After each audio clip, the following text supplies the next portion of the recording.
Bienvenido al módulo formativo de tratamiento de agua de Salvador Skoda, en el que aprenderás los procesos más utilizados para mejorar las características del agua, principalmente para eliminar o reducir las impurezas y la cal, mejorar su sabor y olor, y potabilizar el agua de río, pozo o de mar.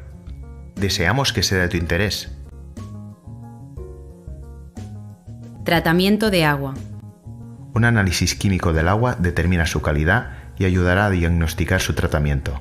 Veamos a continuación los principales tratamientos del agua: filtración, descalcificación, osmosis, dosificación,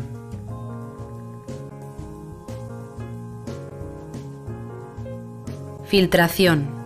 La filtración es el proceso de separar y retener las partículas del agua en suspensión, como arena, óxidos, etc., que podrían ocasionar obstrucciones y corrosión en los equipos y tuberías de la instalación. Su empleo también es recomendable en agua suministrada de compañía, que puede arrastrar sedimentos de canalización, principalmente los ocasionados cuando se efectúan obras de mantenimiento y reparación. En instalaciones colectivas que dan servicio de agua a varios usuarios, deben instalarse filtros que cumplan con la norma UNE para evitar la proliferación de la legionela. Grado de filtración.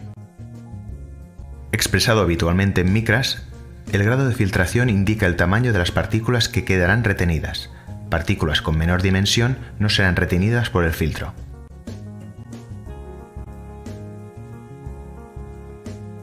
Tipos de filtros. Veamos los principales tipos de filtros: filtros de cartucho y filtros de cartucho autolimpiantes.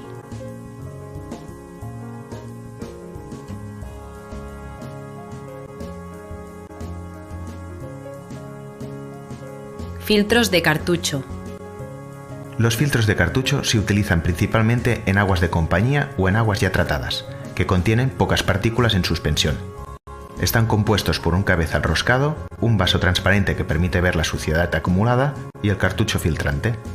Para sustitución o limpieza del cartucho es necesario desmontar el vaso transparente mediante la llave especial. El fluido atraviesa el cartucho de fuera hacia adentro, quedando retenidas las partículas de tamaño superior a su grado de filtración. Existen diferentes tipos de cartuchos filtrantes: los de papel plisado, que poseen una gran superficie de filtración; los de hilo bobinado de polipropileno, con alta eficiencia filtrante; los de malla de plástico, que son reutilizables previo lavado; y los de malla de acero inoxidable, más resistentes y también lavables para su reutilización.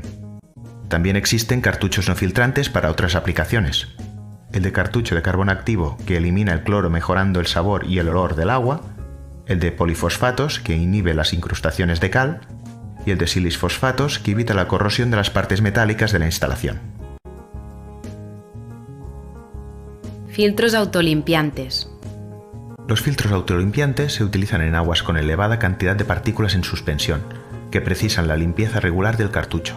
Su principio de filtración es el mismo que el de los filtros de cartucho, y además poseen un sistema de lavado a contracorriente, que evacúa al desagüe las impurezas retenidas en el fondo del vaso, sin necesidad de desmontarlo ni interrumpir el suministro del agua.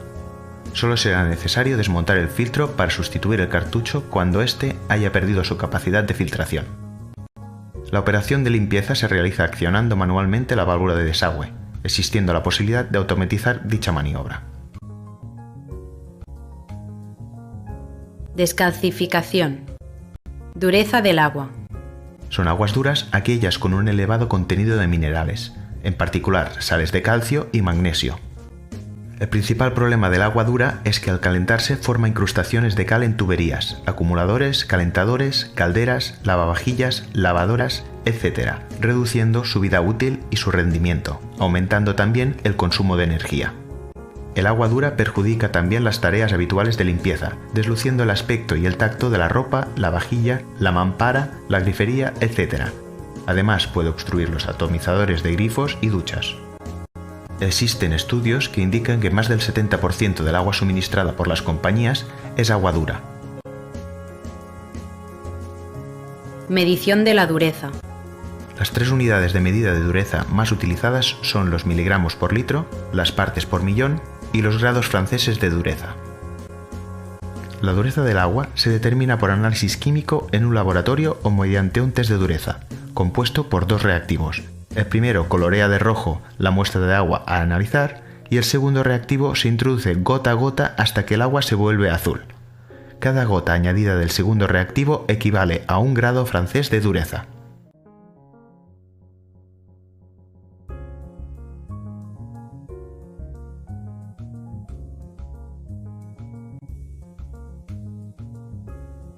Descalcificador. El descalcificador es el equipo que se utiliza para eliminar la dureza del agua. Instalado en la red de acometida de agua, el descalcificador consta de una botella que contiene resina, un depósito para mezclar agua y sal de sodio que el usuario debe reponer periódicamente, y una válvula electrónica que gestiona el proceso de descalcificación y la regeneración de la resina. Los descalcificadores pueden ser compactos, de una pieza o biblock, que llevan la botella y el depósito separados. Además, para consumos elevados existen modelos con 2 o más botellas de resina. Para un correcto funcionamiento del descalcificador es necesario instalar un filtro de partículas que proteja la válvula electrónica y la resina de la botella, y un bypass que permita aislarlo sin interrumpir el consumo de agua para labores de mantenimiento. Debe también existir un desagüe para evacuar el agua de la botella durante la regeneración y otro en el depósito de mezcla de sal por si rebosara accidentalmente. Por último, indicar que el proceso de descalcificación requiere una presión mínima de red de 3 bares. Veamos el funcionamiento del descalcificador.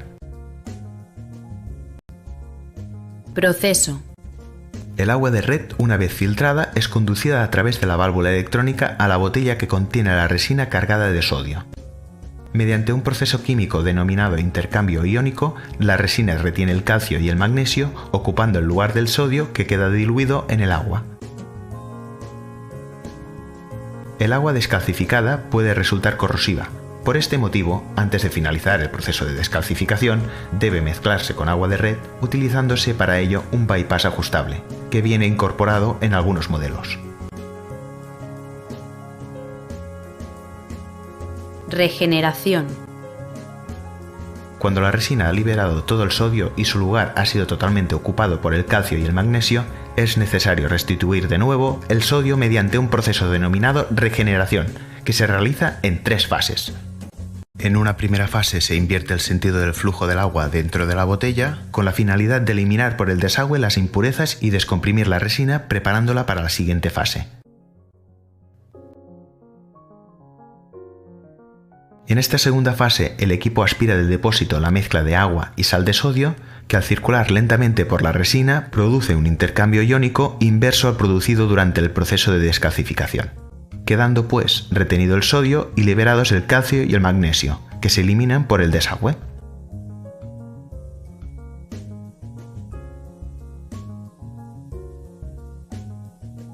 Por último, una vez finalizada la regeneración, se realiza un lavado de la resina para eliminar el exceso de sal de sodio acumulado.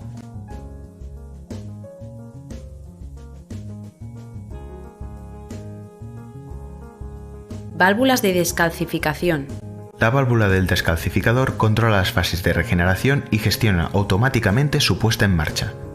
Existen válvulas cronométricas que gestionan la puesta en marcha del proceso tras un periodo de tiempo transcurrido, y válvulas volumétricas que con un contador de agua incorporado gestionan la puesta en marcha del proceso tras un volumen de agua tratada.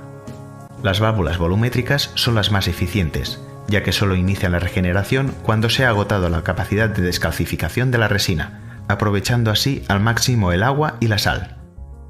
El proceso completo de regeneración dura aproximadamente de 60 a 90 minutos, durante los cuales el equipo no da servicio.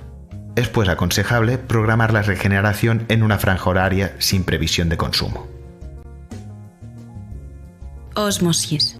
La ósmosis inversa es el proceso de filtración y depuración de los elementos contaminantes disueltos y no disueltos en el agua. Principalmente se utiliza en el sector doméstico, siendo también habitual en otros sectores como el químico, farmacéutico, restauración, etc. El proceso de ósmosis inversa requiere una presión mínima de 3 bares, siendo necesario instalar el modelo con bomba incorporada en instalaciones con presiones de red inferiores. Veamos a continuación los sucesivos tratamientos que realiza un equipo doméstico de ósmosis para mejorar la calidad del agua que utilizamos para beber y cocinar. Etapas de ósmosis inversa. Instalado habitualmente bajo la pica de la cocina, el equipo de ósmosis se conecta a la red de agua potable. Primera etapa, filtro de partículas. Un filtro de partículas con un grado de filtración de 5 micras, 14 veces menor que un cabello humano, es el que retiene las partículas de mayor tamaño como la arena, barro, óxido, etc. Segunda y tercera etapa, filtros de carbón activo. Dos filtros de carbón activo, el primero granulado y el segundo extrusionado. Eliminan del agua el cloro, el fenol, el bencenol y otros contaminantes orgánicos, mejorando su sabor y olor. Cuarta etapa, ósmosis inversa. Posteriormente, un filtro con membrana semipermeable elimina el 97% de los elementos disueltos en el agua: bacterias, herbicidas, nitratos, nitritos y metales pesados de todo tipo. Una vez terminado el proceso, el agua osmotizada se acumula en el depósito de almacenamiento, mientras que el agua sobrante se evacúa por el desagüe. Quinta etapa, posfiltro carbón activo. Cuando se abre el grifo, el agua osmotizada atraviesa un último filtro de carbón activo, que elimina cualquier mal sabor que pudiera haber adquirido durante su almacenamiento. Mantenimiento y comprobación.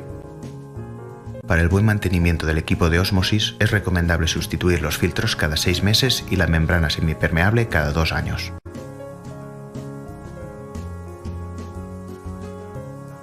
Para verificar el correcto funcionamiento de un equipo de ósmosis, se comprueba mediante téster la disminución de la conductividad o de los sólidos disueltos totales entre el agua de entrada y el agua de salida. A menor conductividad o sólidos disueltos a la salida del equipo de ósmosis, mejor calidad del agua. Dosificación. Con objeto de mejorar las propiedades del agua, en determinadas ocasiones es necesario añadir productos químicos mediante bombas dosificadoras.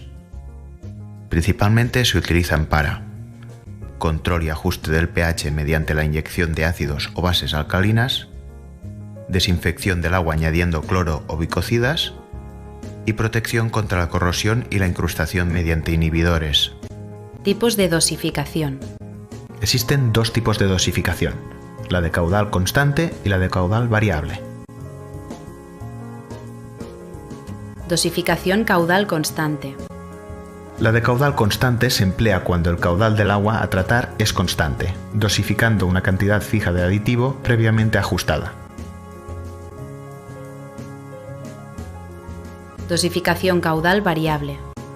Mientras que en la dosificación de caudal variable, que incorpora un contador de caudal, se emplea cuando el caudal del agua a tratar es variable, dosificando una cantidad proporcional al caudal circulante en cada momento. Paneles de control automático. Existen paneles de control que gestionan automáticamente la dosificación. El conjunto está formado por una central de control, una bomba dosificadora y una sonda de medición por cada aditivo a inyectar. Además, precisan un depósito y una bomba de recirculación para homogeneizar la mezcla. En control de cloro y del pH son 2 de las aplicaciones más habituales en dosificación. Dosificación de cloro. El cloro añadido al agua garantiza su potabilización, destruyendo las bacterias y microbios gracias a su alto poder desinfectante. Asimismo, su uso en piscinas evita la proliferación de algas, hongos y organismos patógenos, asegurando las condiciones higiénicas.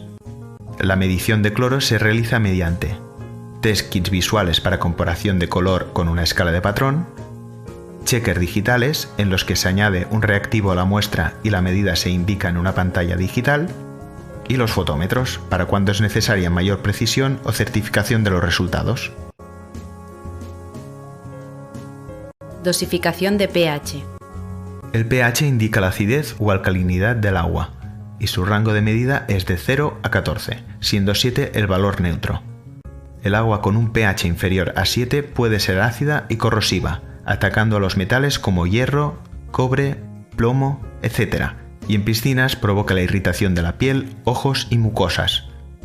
El agua con un pH superior a 7 puede generar incrustaciones de cal en las instalaciones, En las piscinas provoca también la irritación de la piel, ojos y mucosas, y a su vez puede obstruir los filtros y enturbiar el agua.